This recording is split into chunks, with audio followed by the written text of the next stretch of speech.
If we are using one variable to try to help us predict a second variable, then that first variable is called the explanatory variable.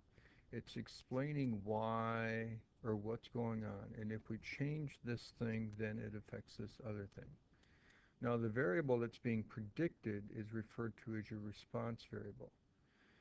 Because whatever you put in for your explanatory variable determines how the output responds. So the output variable is your response variable. So as you look at this one here, does medication help reduce stress? Well, in this situation, your explanatory variable would be the medication, whether they take it or not, or how much of it or not. And our response would be reducing stress or not. Because we are hoping that the medication reduces the stress. And we are trying to predict how much that stress is going to be reduced. Now, does sugar consumption increase hyperactivity? So the explanatory would be the amount of sugar consumed. And we're hoping that that will help us predict the hyperactivity level of a person or a child.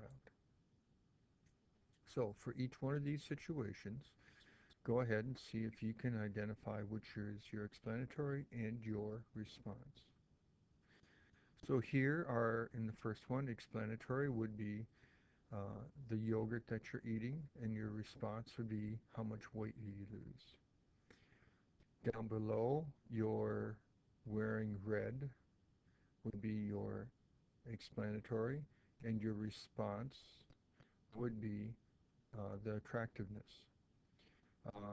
Down below for the bottom one, your explanatory would be the decibel level of the music, how loud the music is, and your response would be the amount of beer that's drank.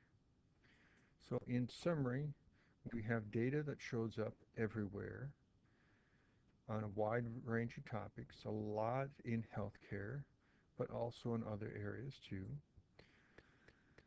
Data sets are comprised of variables and cases. Variables in a table are often the headings on the top of the table, and the cases are the individual rows going across.